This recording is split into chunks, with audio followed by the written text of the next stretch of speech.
volume. So we'll call this vol group var, for example, followed by the disks that are to be associated with the volume group, which include dev SDB4 and dev SDC3. So this associates or allocates both physical volumes to the volume group. So allocates both volumes to the volume group, which leads us one step closer to creating logical volumes on which we overlay file systems. So let's take a look to see how this will work. Currently, if we execute VG display, you'll see the lone volume group that's defined, which governs the volumes that were instantiated during installation. So we're going to create a new volume group, naming it vol group var. And this was successfully created, so let's re-VG display to see what's there. And now we have two volume groups. Vol group var, which is the aggregate of the two pieces of storage for a total of 8.23 gigs, and the original created during installation. Now we move on to the next layer of the hierarchy, and that's logical volume creation using the lv create command. So lv create, and this is where we specify specifics such as sizes, so that when we overlay the file system, it matches the size registered in logical volume. Now, you don't need to specify the entire 8.23 gigs. You can specify a subset of it, for example, 5 gigs. So lv create 5 gigabytes off of vol group var. This creates a 5 gigabyte volume, leaving the remaining 3.23 gigs available for allocation at some point. It's always a good idea to not exhaust your storage when creating storage items. If you'd like to name your logical volume, then include the n option with a name, such as log vol var, for example. And that way, when you reference it in the dev tree, it's the name that you've elected and not one that's auto-allocated by LVM. So let's take a look to see what happens when we try to create this logical volume. Of course, lv display will be the command that we'll use to display the logical volumes that are defined. lv swap was defined during installation to be a gigabyte out of the volume group vg underscore Linux CVT serve 1. Similarly, lv underscore root is associated with the volume group Linux CVT serve 1, and it's the lion's share of the storage. And now, logical volume log vol var is associated with vol group var. Now this path becomes important because this is what we'll reference to mount the logical volume once we've created a file system on it. Let's copy this path because the next step for us is to create an ext4 file system. So that leads us to step E, which is 5 of 6. And let's just note that we will make the file system using make2fs, type ext4 with journaling turned on this particular path, which is 5 gigs. So let's just note this overlays ext4fs on LVM volume, which can be manipulated further as the need arises. So let's paste this into our shell to overlay the file system. And this will go ahead and overlay it rather quickly because it's only 5 gigabytes.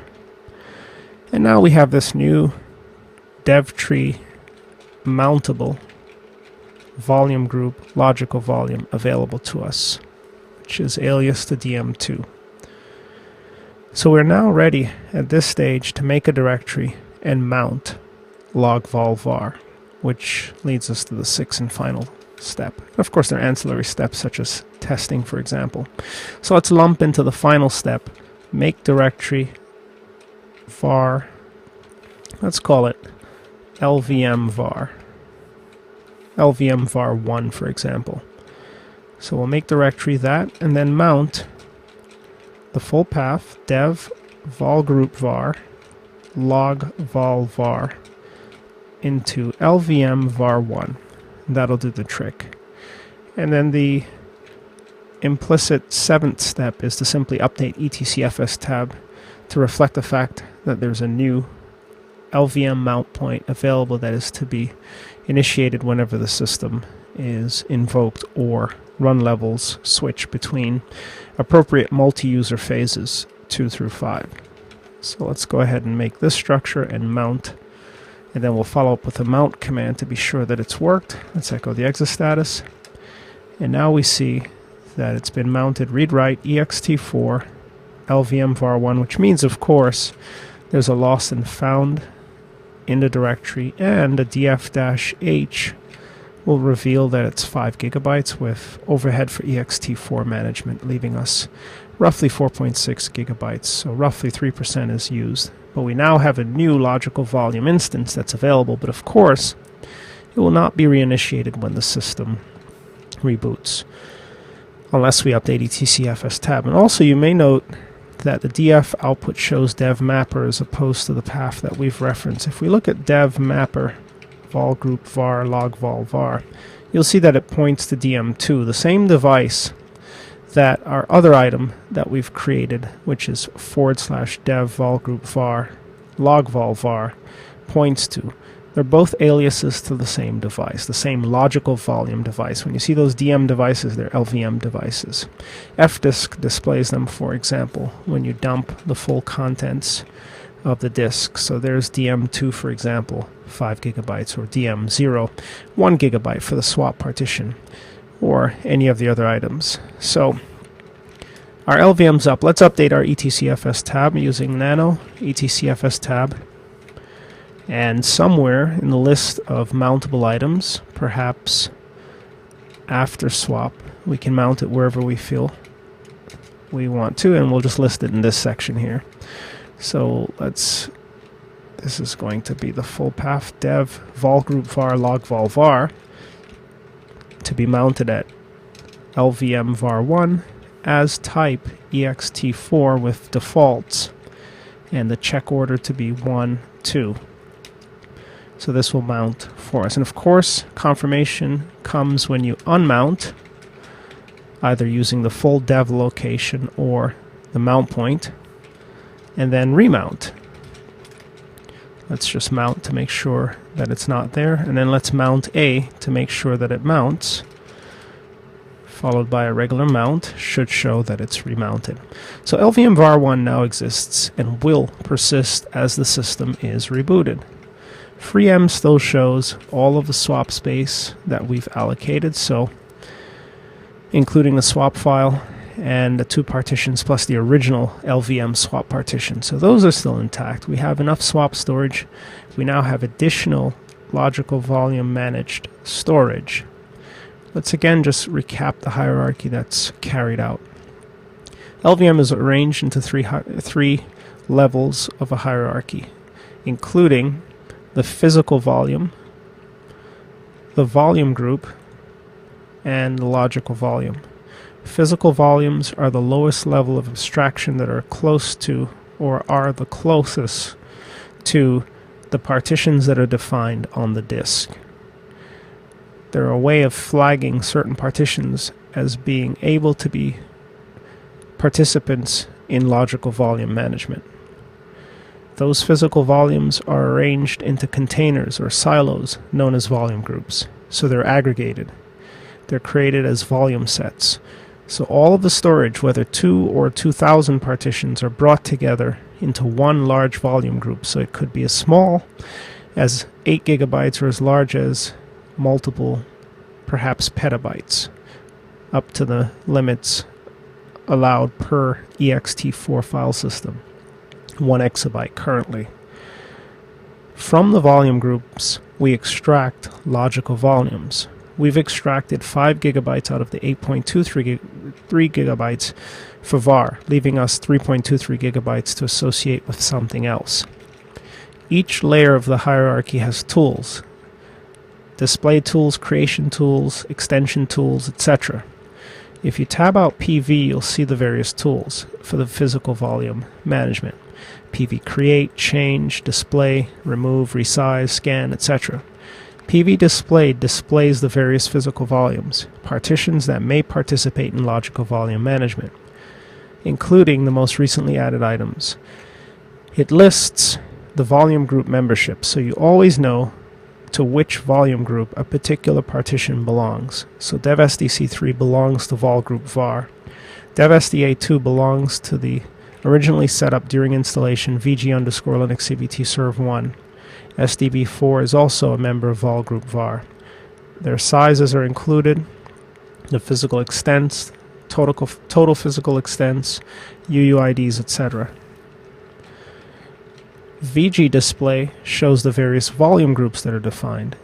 VG_Linux CBT serv1 and its aggregate size, whether or not it's read-writable and resizable, because you can define volume groups to be read-only and not resizable, for example. Vol group var, its format, LVM2, the current version, the fact that it's read-write, and that it's resizable, and its aggregate size. As we provision storage as we go along, we can continue to add to vol group var, thus extending its size from 8.23 gigs to additional sizes, as we'll see in subsequent sections. That's at the volume group level. At the logical volume level, LV display enumerates the logical volumes on which file systems are overlaid. So here's a swap that was created during installation, the root during installation, and our log vol var. The hierarchy is presented beneath the dev tree with the volume group as the holder or container and one or more logical volumes beneath the volume group. So the volume group is truly the container under which logical volumes exist, because they're abstractions or subsets of the volume group. We see that this volume, logical volume, is 5 gigabytes. So that means there's a little space available for allocation of more storage as we see fit. And we overlay ext4, ext3, or other file systems that are supported by the kernel using standard tools once we have created a logical volume.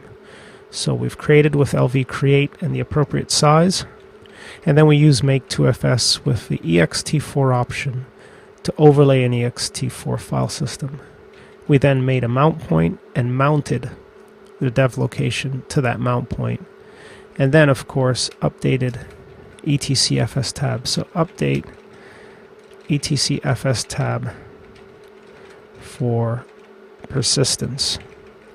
And that's how you set up LVM. Of course, there's a lot more that you can do with LVM, including resizing and other things. But this is how you get it up and running from the shell without relying upon GUI-driven tools. So this is a little bit about LVM setup. Now we'll move on to some other things you can do with LVM.